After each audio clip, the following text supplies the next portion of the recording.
Well, kali ini gue akan membahas alur cerita film Mercury Rising. So check it out.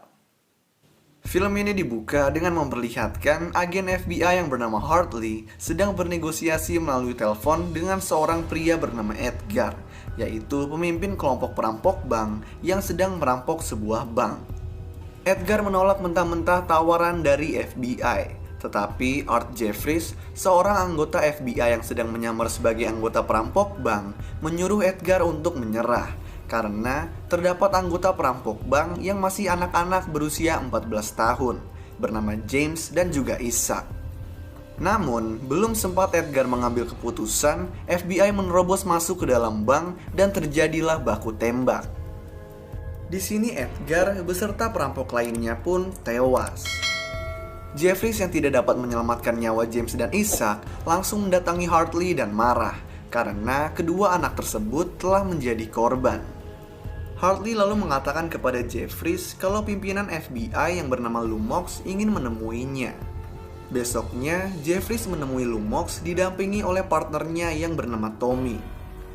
Di sini Lumox memberikan analisa mengenai kejiwaan Jeffries yang didapatnya dari psikolog, yang mana dikatakan kalau Jeffries mengidap delusi paranoia. Hal ini menyebabkan Jeffries dipindah tugaskan dari menyamar menjadi pengurus berkas lamaran. Di sisi lain, terdapat anak berusia 9 tahun yang mengidap autisme bernama Simon Lynch. Di sekolah, Simon diberikan sebuah majalah teka-teki oleh gurunya karena ia sangat menyukai teka-teki. Setelah pulang sekolah, di rumah, Simon menjalani kegiatannya seperti biasa. Sampai akhirnya, Simon mengerjakan sebuah kode di majalah teka-teki yang ternyata jawabannya merupakan sebuah nomor telepon. Simon menelpon nomor tersebut dan diangkat oleh Dean Crandall, seorang anggota NSA yang menerbitkan kode itu pada majalah teka-teki. Di sini Dean mengatakan kalau dia menerbitkan kode tersebut bersama partnernya Leo tanpa diketahui atasannya dengan tujuan untuk uji coba apakah kode tersebut dapat dipecahkan atau tidak. Sekedar informasi, kode tersebut merupakan kode kriptografi yang disebut Mercury. Kode tersebut pun sangat rumit, sampai seluruh komputer di bumi tidak ada yang dapat memahaminya, sehingga kode tersebut juga dipakai sebagai alat keamanan komunikasi yang tidak dapat diketahui oleh musuh. Berita mengenai kode Mercury dipecahkan oleh anak berusia 9 tahun sampai ke telinga pemimpin NSA yang bernama Nicholas Kudrow.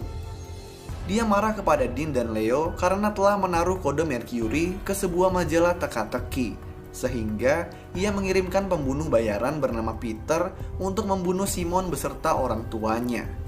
Di sisi lain, ayah dan ibu Simon yang bernama Martin dan Jenny kedatangan tamu yang ternyata merupakan Peter.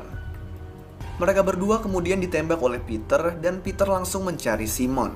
Akan tetapi sebelum meninggal, ayah Simon sempat menelpon polisi.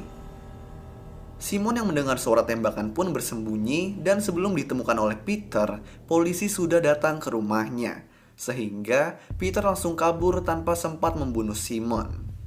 Di sisi lain, Jeffrey yang sedang bekerja tiba-tiba mendapat panggilan dari Tommy untuk menyelidiki kasus anak hilang, yaitu kasus Simon. Jeffrey langsung mendatangi TKP. Di sana, ia menggeledah rumah untuk mencari keberadaan Simon. Dan gak butuh waktu lama, Simon pun akhirnya ditemukan sedang berada di balik lemari di ruangan rahasia. Setelah itu, Simon pun langsung dibawa ke rumah sakit. Di rumah sakit, Jeffries menyuruh polisi untuk berjaga di depan ruangan Simon. Jeffries kemudian pergi untuk minum, dan setelah kembali, Simon sudah tidak ada di ruangannya. Jeffries bertanya kepada perawat mengenai keberadaan Simon, dan ternyata Simon dipindahkan ke ruangan lain atas suruhan orang tuanya. Padahal kedua orang tuanya sudah meninggal. Jeffries yang merasa janggal langsung mencari Simon. Nah, ternyata Peter juga berada di rumah sakit menyamar sebagai dokter untuk membunuh Simon. Jeffries yang sudah bolak-balik naik tangga akhirnya menemui Simon di sebuah ruangan, kemudian membawanya pergi dari rumah sakit menggunakan mobil ambulan, yang mana ini membuat Peter kehilangan jejak mereka. Jeffries menepi dan mengajak Simon untuk menaiki kereta supaya mereka tidak diikuti oleh Peter. Akan tetapi, anak buah Peter lainnya mengetahui keberadaan Jeffries di kereta dan akhirnya mereka pun berkelahi. Perkelahian tersebut pun dimenangi oleh Jeffries yang menendang anak buah Peter dari atas kereta. Karena tidak memiliki tempat tinggal, akhirnya Jeffries mendatangi rumah Tommy untuk beristirahat sejenak. Di sini Tommy pun mengatakan kalau Lomax mempunyai surat penangkapan Jeffries karena dianggap telah menculik Simon. Jeffries menjelaskan posisinya, dan setelah Tommy mendengar penjelasan Jeffries, akhirnya ia mau membantu dan tidak memberitahu keberadaan Jeffries kepada Lomax. Jeffries meminjam mobil Tommy untuk membawa Simon pulang ke rumahnya. Di rumahnya, Simon memanggil kembali nomor telepon dalam kode pada majalah teka-teki, dan di sini dia berbicara kepada Dean dan juga Leo. Jeffries berbicara dengan mereka, sampai akhirnya Leo mengatur pertemuan melalui kode yang di-emailkan. Kode pada email tersebut menggunakan kode Mercury yang dipecahkan oleh Simon dan menunjukkan kalau pertemuan berada di gedung Wrigley. Sebelum pertemuan tersebut, Jeffries dan Simon pergi ke sebuah kafe. Di situ, Jeffries menabrak tas seorang wanita bernama Stacy Sebring.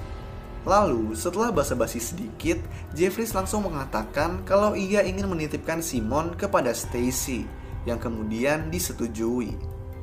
Jeffries langsung menuju gedung Wrigley dan menemui Leo.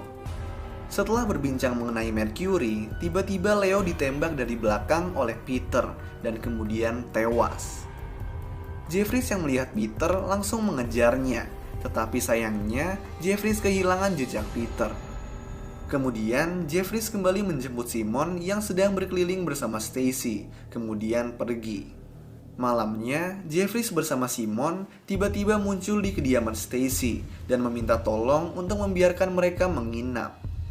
Stacy tadinya menolak karena dia akan melakukan perjalanan bisnis ke tempat lain pada pagi hari. Tetapi akhirnya ia pun tidak tega setelah Jeffries dan Simon berjanji akan pergi sebelum Stacy pergi.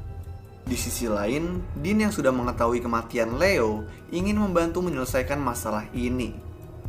Dean mencari cara untuk memberikan pesan ke Jeffries dan akhirnya memutuskan untuk membuat surat menggunakan mesin tik. Akan tetapi, setelah selesai membuat surat itu, Dean didatangi oleh Peter dan dibunuh. Kekasih Dean yang juga merupakan anggota NSA bernama Emily Lang mendatangi tempat kediaman Dean dan menemukan Dean yang sudah tewas di sana. Emily tidak mau perjuangan Dean sia-sia, sehingga dia membawa surat yang dibuat Dean dan mencari Jeffries. Pagi harinya, Emily mendatangi kantor FBI untuk mencari Jeffries. Tommy yang tahu hal ini diam-diam mengatur pertemuan Jeffries dengan Emily.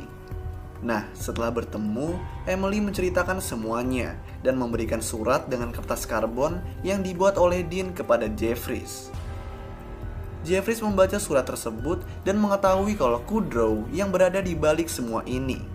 Jeffries langsung berniat untuk mendatangi Kudrow, tetapi sebelum itu ia menitipkan Simon kepada Stacy. Stacy pun marah karena tidak sesuai dengan perjanjian mereka, karena ia harus membatalkan perjalanan bisnisnya. Tetapi setelah dijelaskan oleh Jeffries, Stacy pun terpaksa mengikutinya. Jeffries selalu mengatakan kepada Stacy, jika terdapat keadaan darurat, jangan menelpon polisi, tetapi telepon anggota FBI yang ia berikan nomor teleponnya. Jeffries kemudian menyuruh Tommy untuk mendaftarkan Simon ke program perlindungan saksi. Malamnya, Jeffries mendatangi tempat kediaman Kudrow yang sedang menggelar acara ulang tahunnya. Di sana Jeffries membuat kesepakatan kalau ia tidak akan memberikan surat karbon dengan sidik jari Dean kepada anggota Senat, asal Kudrow mengakui di TV dan memberitahu semua warga Amerika kalau kode tersulit di dunia seharga miliaran dapat dipecahkan oleh anak autis berusia 9 tahun. Akan tetapi, hal tersebut ditolak oleh Kudrow, lalu Jeffries pun pergi. Setelah itu, Jeffries menelpon Tommy mengenai program pelindungan anak yang sudah diatur esok hari di landasan helikopter gedung JEX. Di sisi lain, Kudrow bersama Peter menyadap percakapan antara Jeffries dan juga Tommy, sehingga mereka mengetahui rencana Jeffries.